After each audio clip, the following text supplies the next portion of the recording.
So you can see this here at unitytradinggroup.com/supply and demand. So it breaks down everything that we talk about in this guide, supply and demand, which ads is the man on. And then also down the bottom there was a recent session that we did inside the inner circle, our former premium trade group, where we went through and did this on a little bit more of a detailed scale. But nonetheless, we're still going to get quite into the weeds tonight on this one, ads. Without further ado, what is supply and demand? Supply and demand is, I'm not going to read straight off the website. I'll really give you my rendition of what supply and demand is. It's really support and resistance 2.0. Now, what Ty didn't mention earlier is that support and resistance, there is a fundamental issue with support and resistance, is that it is very objective. So, you know, Ty will draw it differently to me, or I'll have a different line in my chart than Ty. You know, Jamie will have a different line in his chart. Michael will have a different line in his chart. It's a very difficult thing to pinpoint one price and expect price to respect that in every case. Obviously, there are instances where support and resistance does work, and it works very well. It's the oldest trick in the book, so we're not denying its existence and that it does or does not work. However, supply and demand is going to give you a more broader range to trade, and it's a little bit more workable. And that goes the same with trend lines. It is objective, and we have covered that multiple times so far. Anyway, supply is essentially a price zone that is on top of current price. It is sort of like a magnet, or it's trying to identify areas of liquidity that is above price, where price can get either price can either move up to that zone or get rejected on that zone, as you can see via the example here. And demand is basically levels that are underneath current price. So demand being at the bottom, supply being at the top. They're both exactly the same thing. So measuring areas of liquidity below, and supply measuring areas of liquidity above. Essentially, the way it's drawn is not set in stone. It's not a concrete thing, and that's the fundamental issue with supply and demand. It is a little bit hard or a little bit tricky to get right, and it takes a lot of practice to really get this correct, because every single instance, every single chart, every single price structure is going to be different to the last one. So, you know, charting up BTC USD, for example, you're going to have a lot of different zones or a lot of different candle structure than you are something like EOS BTC, or something like, you know, or even Euro USD. The price, the candle structure is going to be completely different, and the issue is finding which zone will be respected.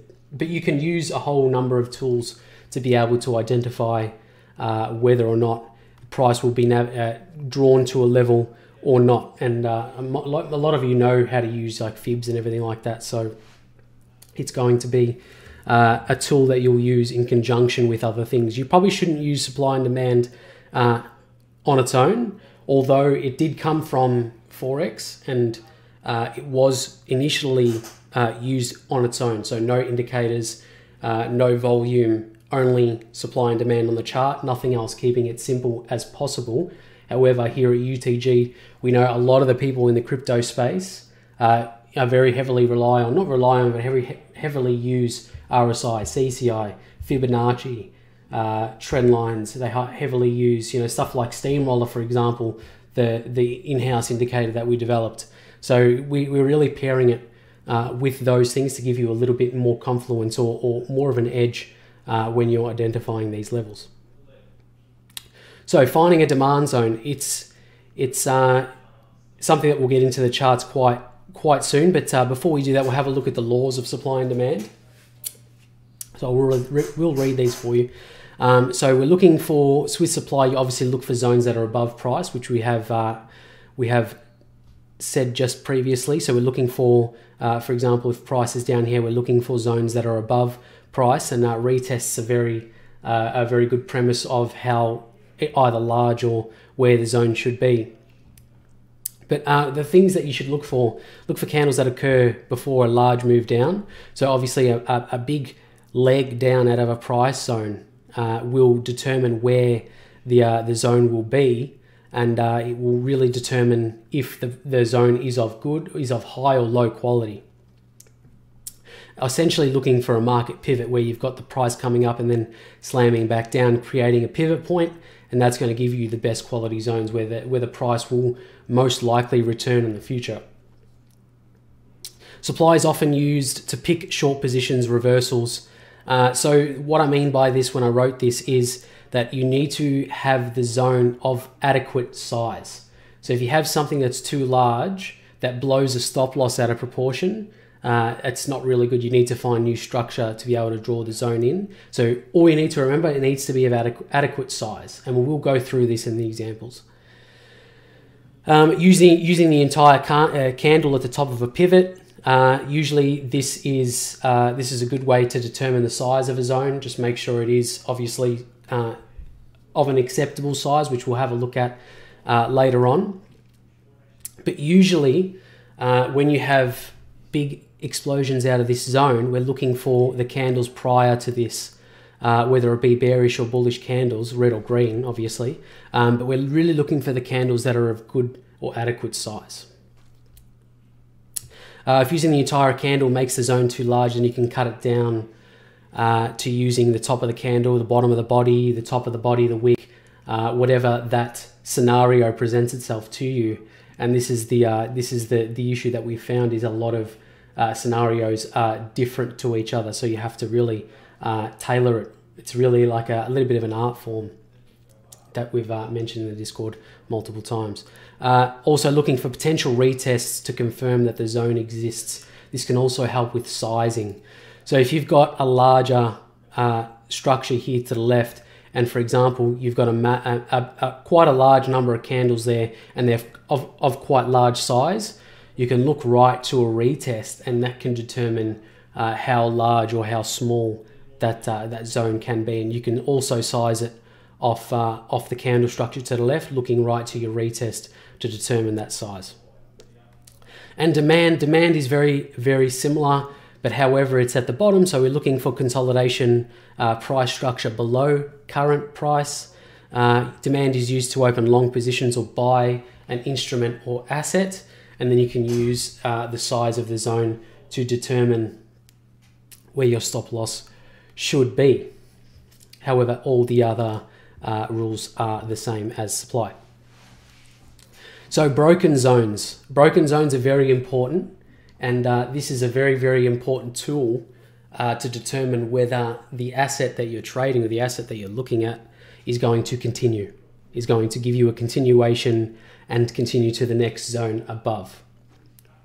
So what we're looking for is, obviously we've got a pivot point here just to the left. We've used the candle before the leg down, which is of adequate size to draw the zone in. And then we've got price that has respected that level, so come all the way to the top and been rejected. However, it has eaten most of the liquidity that is in this price zone. So you can see that it's eaten most of the zone there. And then preceding that, we had a breakthrough. So price has made a higher high in structure compared to the zone, or compared to the price structure to the left. So it's made a higher high, and then preceding that, we have moved through it. Exactly the same scenario, just with demand, where we've eaten up most of the liquidity preceding that. We have moved through it to the right, and then immediately, or preceding that, we have come through and continued. So I know it's a lot to take in. unitytradingcrib.com/supply and demand if you want to read this and take notes for yourself. This is a tool that is not going anywhere, or this is literature that is not going anywhere alongside our video just at the bottom. So moving on, we will have a look at a few examples, and we'll have Steamroller on the bottom here, our indicator that we've built in-house to really give you a grasp of how we can use some indicators to determine whether or not price will continue or reject at a level. So we're looking at Bitcoin, US dollar, Bitstamp chart on the daily. And we'll have a look at our zone. So what we look for, obviously, in a supply level is we look for, like I said, we look for areas of which are pivot points. So there is a number of pivot points that I can see on the chart immediately, and I will draw them in for you, where we've got this pivot, that one, this one here, and then we've got a move down, and then another pivot point here, and then we continue, and obviously you get the idea. We've got these market pivots. So looking at price now on the daily time frame, we want to look at the pivot points that will create zones that are above the current price. And then obviously, if you have any questions, put them in the chat, Discord or YouTube, and we'll get to them after we've gone through some examples. Okay, so we're looking at this pivot here. So we've got a pivot up here, and we've obviously got one there and one there that's above current price at the moment. So we take the parallel channel tool, all right, just to the left here in the second menu.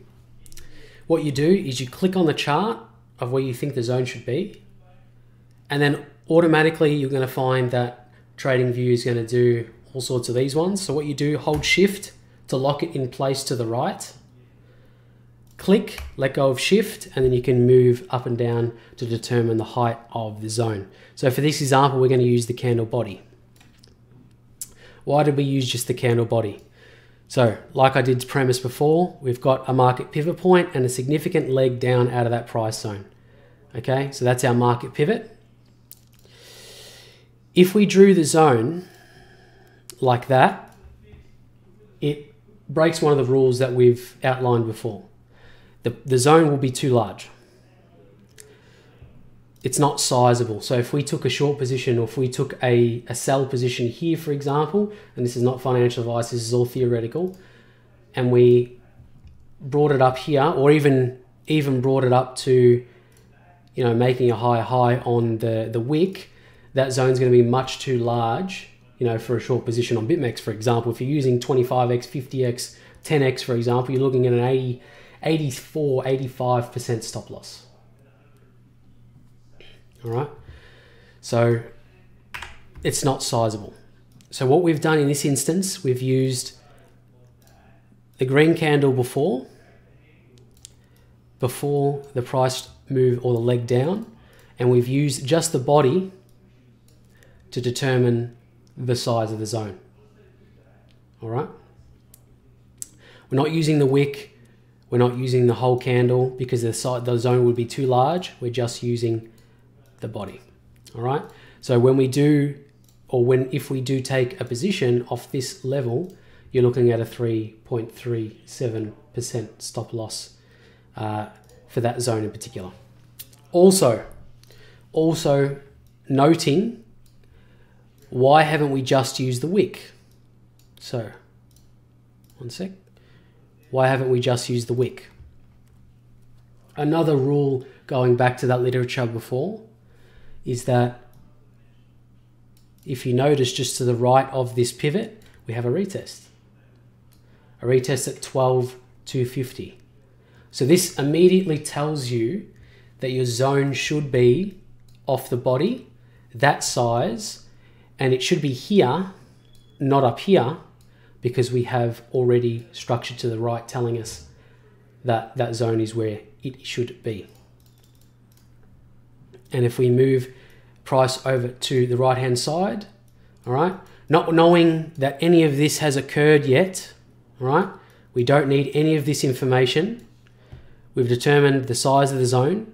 We've got a retest at 12,250. And then when we've come up just recently on the right hand side here, we've had our rejection on the 18th and the 19th of August, which was only last week. Pairing this with the steamroller indicator that we've built will give you an idea of where the zone, or you know where the zone is, but whether or not we're going to continue or not, you can use the indicator to tell you that. So pairing these two together. So we've got that pivot, we've got the rejection. Steamroller is also telling you that we've got the rejection there. And we'll go through where you can get Steamroller if you're interested also. So that's fantastic. All right, we've got our level of supply that's above current price. So what about demand? What about something below? Now, if we look at the rules of supply and demand, we're looking for significant pivot points. And that's the first thing we'll go over, and we'll go over the other types later on, but we're looking for significant pivot points here. There's two ways you can find this.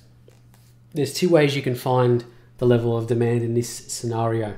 You can use your pivot points, or you can use significant levels of consolidation, you know, of price moving right, because liquidity is building at that spot. Liquidity is building there. And the zone that really points itself out to me is here. We've got a significant area of liquidity, you know, between the 10,000 mark and, you know, the 8,300 mark for this example. So here and here. Obviously, we can't put a zone in that's that big because it's not going to work. So we have to find a few there. So if we open the chart up to give us a little bit more information on where the zone should be, there's two levels that really stand out. You've got this level here. We've got some movement to the right. You'd be using this candle really, or these structure of candles to give you a zone. Or you've got this zone here. However, we've got significant moves out of that zone. So you probably wouldn't use that zone. You'd probably stick with this one here at the 9.2 mark. There's obviously zones in between, but we'll get to that. So looking for a significant leg or significant price out of a zone or out of an area, and then using the scene of the crime, basically the bottom consolidation or accumulation before that leg, to determine our size. So what we've gone over so far, we've gone over market pivot points, finding price zones on market pivots, using the retest to the right hand side to determine that size. And we've looked at drawing a demand on a consolidation or an accumulation period, or a period to the right where liquidity has been building before a price movement out of that zone. There are significant pivot points below this area of demand if you would like to draw them in. There's a few to choose from. Obviously, we've got a pivot point here. Oops. Choose the right tool. We've got a pivot point here, obviously, at the bottom. We've seen the market pivot create an adequate size zone with the candle bodies. That's one we can look at 5,250. Not saying it's going to get there, just for this example. And then we've got a number of pivot points, although they might be on a smaller time frame. They might be more visible on a smaller time frame, where you've got a zone here, where you've got a pivot point and an adequate candle body at 67.50. And then there's another one here, but I won't draw that in for this example. It's a couple of zones too tightly or too close together. So you've probably seen on a number of my charts in the past that I've drawn zones in where we've had price being held up here. And I'll replay this chart to give you an example of that, and I'll get rid of all the drawings. So when we did bottom, or when we did find a bottom around 4.8 where we closed in March of this year, a couple of months ago, we did have a number of pauses in the market on the way down, before we got to 4.8. And you can indeed draw zones on these pauses. However, it circles back to what I was saying before at the start of the lesson, where I was saying that there's two types of zones that you have to really keep in mind when you're using this strategy. There is high quality zones, and they're the zones that you really find on those market pivots. All right, they're going to be your highest quality zones. That's where the professional institutional type trader will shoot for. That's the areas that they'll shoot for if they're buying the major swings. And there's pauses in the market like the zone that I've drawn in here, but they're the lowest quality zones. So what happens is when we come up to a low quality zone, it's not a likely scenario that will get held up or rejected here, A, for very long, or B, at all. If I play this chart and we have a look at some of the structure that we're going to form here,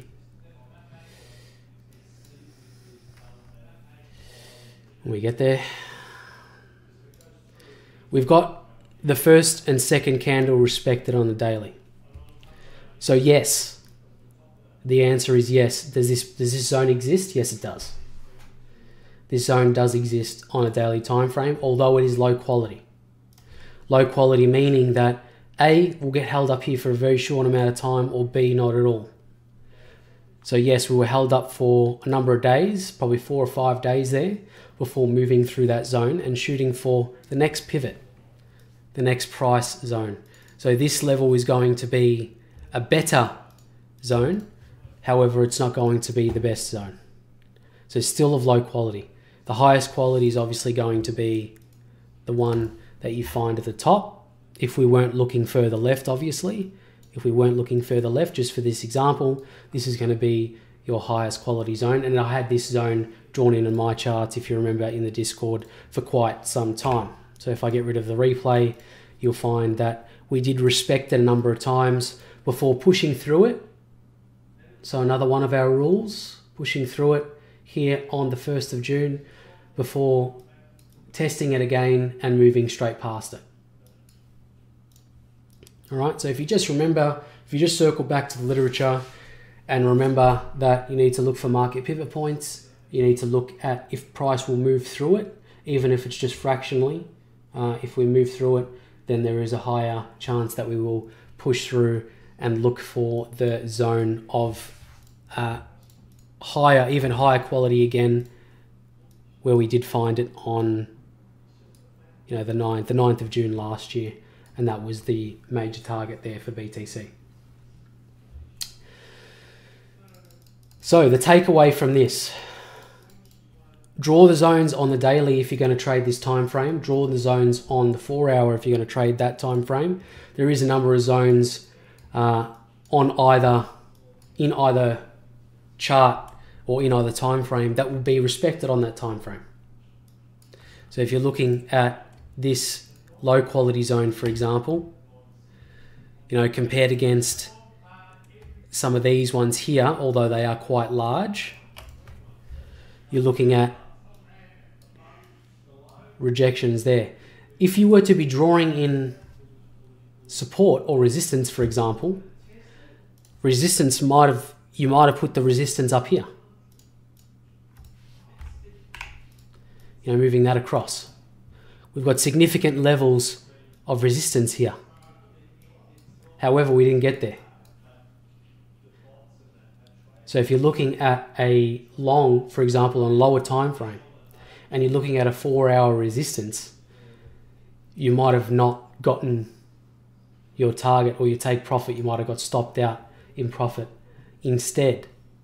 Whereas if you would use that level of supply, for example, knowing that you can draw it and use the entirety of a candle in a smaller time frame or smaller time frame pivot, your take profit would have hit. Or your short position would have filled and your stop loss would have been in the correct spot. So if you're not using this strategy, then it would be in your best interest, if you're using support resistance actively now, then it might be an idea to put this as part of your trading plan and take advantage of this more advanced strategy.